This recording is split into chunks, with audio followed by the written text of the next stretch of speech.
Assalamualaikum warahmatullahi wabarakatuh. Kami dari kelompok 6 kelas S8N.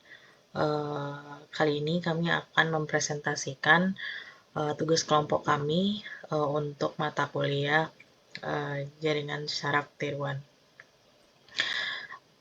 Kami mendapatkan materi yaitu algoritma dan arsitektur perseptron single layer.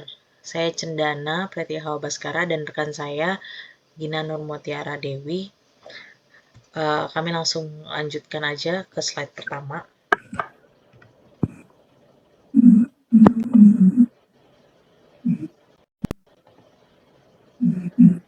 Pertama, kita harus mengetahui apa itu perseptron ya. Perseptron itu adalah unit dasar jaringan saraf tiruan yang terinspirasi dari cara kerja neutron biologis dalam otak manusia.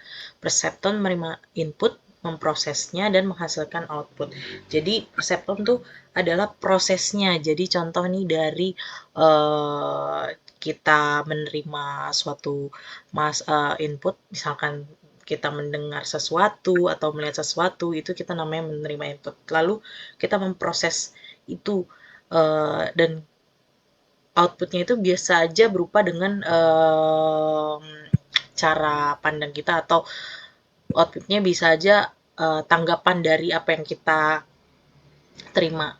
Kemudian fungsi perseptron dalam klasifikasi, ada perseptron berfungsi sebagai pengklasifikasi sederhana yang dapat memisahkan data menjadi dua kelas berbeda. Dengan mempelajari pola dari data pelatihan, perseptron mampu membuat keputusan biner berdasarkan input yang diberikan. Oke, kita next slide. Ada arsitektur perseptron single layer.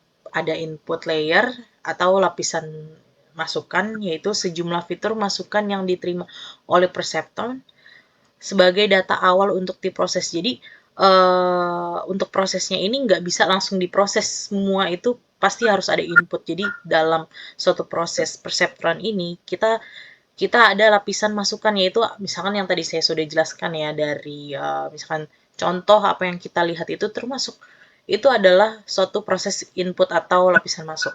Kemudian ada bobot atau weights ya. Untuk weights, setiap input dikalikan dengan bobot atau weights yang menentukan pentingnya fitur tersebut. Lanjut, ada penjumlahan atau summary ya, sum. Itu menggabungkan semua hasil perkalian bobot dan input menjadi satu nilai total sebelum diproses lebih lanjut. Kemudian ada fungsi aktivasi dan output, menentukan apakah neuron aktif atau tidak berdasarkan threshold ya. Threshold tuh kayak batasan ya. Threshold itu ada batasan. Jadi neuron aktif atau enggaknya itu jadi ada batasan atau ada suatu apa ya, kalau bisa disebutkan itu kayak ada minimal besaran nilai lah atau batasan lah.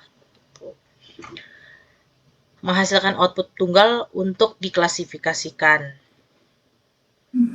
Kemudian ada algoritma pembelajaran perseptron. Pertama ada inisialisasi bobot, tetapkan nilai bobot awal secara acak atau dengan nilai kecil mendekati 0 untuk memulai proses pembelajaran. Kedua, hitung output. Kalikan setiap input dengan bobotnya, jumlahkan hasilnya, lalu terapkan fungsi aktivasi untuk mendapatkan output. Jadi sebenarnya kalau untuk algoritma pembelajaran ini tergantung pada, memang kan kita bisa tahu kalau ini kan single layer, bahwa tidak ada lapisan lain, jadi cuman input diproses dan ada output. Begitupun dengan proses pembelajarannya. Pembelajarannya yaitu ketika kita mendapatkan nilai bobot awal secara acak atau dengan nilai kecil mendekati 0 untuk mulai proses pembelajaran. Kemudian outputnya itu dikalikan setiap input dengan bobotnya, yang tadi sebelumnya sudah dijelaskan. Selanjutnya akan dijelaskan oleh teman saya, Gina. Nah, di sini ada algoritma pembelajaran perseptron. Ada bandingkan output dengan target atau label hit. Hitung selisih antara output prediksi dengan nilai target yang diharapkan untuk menentukan error. Ada juga perbaruan bobot berdasarkan error. W baru sama dengan W lama ditambah A dikali error dikali input. Ulangi proses sampai conversion atau batas iterasi tercapai. Ada fungsi aktivasi perseptron, fungsi aktivasi step function, fungsi ambang menentukan output akhir perseptron berdasarkan hasil penyembelahan input dan bobot. Output biner 0 atau 1 jika hasil penyembelahan melebihi nilai threshold. Output bernilai 1 atau aktif. Jika tidak, output bernilai 0 atau tidak aktif. Next. Di sini ada klasifikasi AND gate dengan perseptron. Input X1 sama dengan 1, X2 sama dengan 1 dengan bobot W1 sama dengan 0,5 dan W2 sama dengan 0,5. Threshold sama dengan 0,7. Perhitungan 1 dikali 0,5 ditambah 1 dikali 0,5 sama dengan 1,0 kurang dari 1 lebih dari 0,7. Lebih dari 0,7 maka output sama dengan 1 N terpenuhi. Proses perhitungan output hanya 1 kali jika hasil penjumlahan lebih dari 1 threshold, sebaliknya output sama dengan 0. Next. Di sini ada kelebihan keterbatasan perseptron. Kelebihannya sederhana dan mudah dipahami. Proses pembelajarannya cepat, cocok untuk klasifikasi linear. Terus ada juga keterbatasannya, perseptron hanya mampu menyelesaikan masalah linear separable, tidak dapat menangani XOR gate. Next.